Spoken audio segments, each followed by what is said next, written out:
حضرت خبیب کو گرفتار کر لیا مکے والوں نے. اس وقت غربت تھی اسلام پر.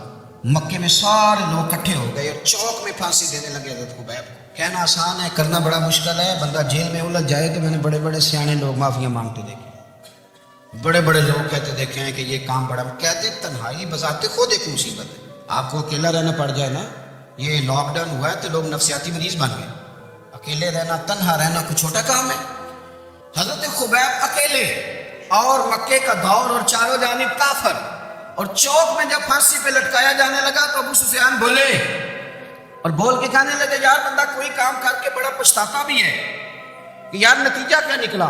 تو معاذ اللہ آپ کا بھی نتیجہ تو پھانسی ہے، تو آپ کا کیا خیال ہے؟ یہ آپ یقین کریں کہ لوگ صحیح صحیح ساتھ چلتے ہیں، تھوڑی سی دشواری اٹھانی پڑ جائے تو کہتے ہیں میں گاڑی ٹھیک تھا، پر انہیں پتھروں پہ چل کے اگر آ سکو تو آؤ. میرے گھر کے راستے میں کوئی کہکشاں نہیں ہے. لوگ نا میٹھا میٹھا کھانا چاہتے ہیں، تھوڑا کڑوا آ جائے تو مصیبت بن جاتی ہے. کہتے ہیں سارے فلانوں سے پیار کریں گے تو میں کروں گا، سارے مخالفت بھی کریں گے تو ہم انشاءاللہ پیار ہی کریں گے. یہ کیا بات ہوئی کہ ہم زمانے کا رنگ دیکھ کے چلیں گے؟ اب بعض لوگ پچھتا رہے ہوتے. حضرت خبیب سے کہا ابو سفیان نے، ابھی کلمہ نہیں پڑھتے تھے، کہنے لگے تو اس وقت پھانسی پہ لٹک رہا ہے اور تیرے نبی مدینے میں اور آرام میں اور ان کے صحابہ آرام میں، اہل بیت گھر میں. تیرے ذہن میں اگر اس وقت یہ بات ہو کہ اس وقت تیری جگہ پہ وہ ہوتے معاذ اللہ، تو پھر کیا ہوتا؟ مجمع غیروں کا، علاقہ غیروں کا. یہ ٹائم آیا تھا اب نعرہ رسالت لگانے کا. اب ٹائم آیا حضرت خبیب نے نعرہ رسالت لگانا ہے، پر لگانا کس طرح ہے کہ کافر یاد رکھیں. حضرت خبیب سے کہنے لگے اگر تیری جگہ حضور ہوتے تو پھر تیرا کیا خیال ہے معاذ اللہ؟ تو حضرت خبیب کہنے لگے تم ابھی بھی نہیں سمجھے. ٹھیک ہے میں مکے میں اکیلا ہوں، سارے لوگ مدینے میں ہیں، پر میں پچھتا نہیں رہا، میں تو فخر کر رہا ہوں. میں فخر کر رہا ہوں اس لیے کہ چوری کر کے جان نہیں دے رہا، مدینے والے کی عزت پہ جان دے رہا ہوں. میں فخر کر رہا ہوں. فرمایا سن، تو کہتا ہے تیری جگہ حضور ہوتے اور تم انہیں یہاں معاذ اللہ پھانسی پہ لٹکاتے. فرمایا سن، میں تو یہ بھی پسند نہیں کرتا کہ میں گھر میں بیٹھا ہوں اور میرے نبی کو ہلکا سا کانٹا بھی چبھ جائے. ہمارا اپنے نبی سے محبت کا رشتہ ہے، ایک کانٹا بھی حضور کی قدم مبارک میں چبھے ہمیں برداشت. مجمع ان کا تھا، نعرے لگ رہے تھے، ہم نے مسلمان پکڑ لیا. لیکن حضرت خبیب نے اکیلے، اللہ کرے آپ کو میری بات کی سمجھ آئے، اللہ کرے آپ کو سمجھ آئے، اکیلے جب پھانسی کے تختے کے قریب نعرہ لگایا نا کہ میں تو کانٹا بھی نہیں چبھنے دوں گا اپنے نبی کو، اب سارے ہار گئے. اب اس ایک جملے نے نا ان کو شکست خوردہ کر دی. اب بول کچھ نہیں سکتے تھے، گردنیں جھک گئی. اور جب سناٹا چھایا تو ابو سفیان ساتھ والے سے کہنے لگا باقی ساری باتیں اپنی جگہ پر ہیں، پر اصحاب محمد سے پیار تو بڑا ہی کرتے ہیں. اور وہ کچا رنگ للاری والا جڑا چڑھدا تے لیندا رہندا، اے عشق تیرے دا رنگ محمد چڑھ جائے پھر نہیں لیندا. کہا یار پیار تو یہ کرتے ہیں نا، اس میں کچھ حق والی بات ہے. اس پیار سے کافر ڈرتا ہے. نبی پاک کے ساتھ جذباتی وابستہ، حضور کے ساتھ غلاموں کا جذباتی رشتہ، اور نبی پاک صلی اللہ تعالیٰ علیہ وسلم کی آمد پر تشکر کے جذبات. امام راضی نے لکھا ہے کہ حضرت موسیٰ کلیم اللہ علیہ السلام نے تورات کی تختیوں کے اندر ایک امت کا ذکر پڑھا کہ جو امت گناہ کا ارادہ کرے گی تو گناہ لکھا نہیں جائے گا جب تک کر نہ لے، اور نیکی کا ارادہ کرے گی تو رب ان کی نیکی لکھ دے گا، اور جب وہ کر لے گی تو اللہ 10 گنا اجر عطا کرے گا. اور وہ ایسی امت ہوگی کہ جن کے چہرے قیامت کے دن نور کی طرح چمکیں گے، اور وہ امت ہوگی جن کی اللہ تعالیٰ زمین ساری پاک فرما دے گا، جہاں نماز پڑھیں گے نماز ہو جائے گی. یہ تذکرے پڑھ کے تو حضرت موسیٰ کلیم عرض کرنے لگے اللہ یہ امت میری بنا دے. تو رب کریم نے فرمایا کہ موسیٰ نہیں، یہ تو میرے محبوب کی امت ہے. فرمایا یہ تو میرے نبی پاک کی امت ہے، حضور کی امت. اللہ اکبر. حضرت موسیٰ معمولی آدمی نہیں، وہ جلیل القدر پیغمبر ہے جن کا قرآن کے ہر سپارے میں تذکرہ ہے، کہیں واضح طور پہ کہیں اشارتاً، ہر پارے میں. اور حضرت موسیٰ اللہ کے وہ نبی ہیں جو رب سے ڈائریکٹ باتیں کرے کوئی کو. کہا اے موسیٰ یہ امت تو میرے نبی کی ہے. حضرت موسیٰ علیہ السلام عرض کرتے ہیں، امام راضی نے لکھا ہے، کہتے ہیں اے اللہ پھر مجھے اپنی نبی کی امت میں شامل کر. وہ یار ہمیں لوگ کہتے ہیں میلاد نہ مناؤ، جس امت میں آنے کے لیے حضرت موسیٰ نے دعا مانگی، جس محبوب کی غلامی کے لیے، ہمیں تو دعا بھی کوئی نہیں مانگنی پڑی، اللہ نے فضل سے ہی مدینے والے کا غلام بنا دیا. ہم حضور کے تذکرے نہ کریں. ہم تشکر نہ کریں, ہم نبی پاک صلی اللہ تعالی وسلم کی نعت نہ پڑھیں, ہم حضور کے آنے پر جشن کا اظہار نہ کریں. ہر وہ جائز طریقہ جس سے اظہار خوشی ہو سکے وہ میلاد پہ کرنا چاہیے, اور اس کے لیے اسباب بنانے چاہیے. امت کا ایک جذباتی انداز ہونا چاہیے نبی پاک کے ساتھ, ایک وارفتگی, ایک ذوق, ایک طبیعت کے اندر وجدان. نعرہ مطلب اس طرح نہ ہو کہ بچہ چل رہا ہے, میں نہیں ہوں قائل, میں کہتا ہوں پہلے تو کوئی لگائے نہ, اور پھر نعرہ جب لگتا تھا نا تو مسلمانوں کے یہاں نعرہ لگتا تھا تو بڑے بڑے لوگ کانپ جاتے تھے. صوفیاء نے لکھا ہے کہ حضرت عمر نے جب کلمہ پڑھا نا تو 39 بندے کلمہ پڑھتے تھے, تو نبی پاک نے رات کو دعا مانگی, اے اللہ عمر کو مسلمان کہہ کے اسلام کو عزت دے. حضرت عمر سویرے آ گئے, میں وہ تفصیل میں نہیں جاتا, بات لمبی. حضرت عمر جب آئے نا, انہوں نے آتے جب کہا نا کہ میں کلمہ پڑھنے آیا, تو حضور اتنے راضی ہوئے کہ نبی پاک نے کہا اللہ اکبر, تو صحابہ نے نعرے لگائے اللہ اکبر اللہ اکبر, یعنی 40 لوگ مسلمان ہوئے تو نعرے لگے. ہمارے صوفیاء کہتے ہیں حضرت عمر کے آنے پر جب نعرے لگے تو بتاؤ کہ وہ تو نعرہ تکبیر لگا, نعرہ رسالت کیوں نہیں لگا؟ تو کہتے ہیں گویا ہمیں حضور نے یہ سمجھایا ہے, حضور کے اشاروں نے سمجھایا ہے کہ میں اب اپنے نعرے خود تو نہیں نہ لگاؤں گا, میں نے تو اللہ اکبر کہہ دیا, عمر آ گیا ہے میرے نعرے لگاتا رہے گا. نعرے لگیں گے. حضرت عمر نے پہلے دن ہی کہا کہ حضور آپ سچے رسول ہیں تو چھپ چھپ کے نماز کیوں پڑھیں. شروع ہو گئے نعرے, حضور آپ سچے ہیں تو چھپ چھپ کے نماز کا کیا مانو. تو حضور نے فرمایا تیرا کیا ارادہ ہے؟ کہ حضور سارے نہیں, ایک میں ایک امیر حمزہ, ایک لائن کے آگے وہ لگ جائے, ایک کے آگے میں لگ جاؤں, اور باقی مسلمان جتنے ہیں کل 40 تھے, پیچھے 18 19 بچیں گے, تو ایک لائن میں وہ ہو جائے, ایک میں آگے, ایک میں امیر حمزہ اور ایک میں ہوں. تو دیکھ لیتے ہیں ہمیں نماز کیسے نہیں پڑھنے دیتے. ہاں دیکھ لیتے ہیں.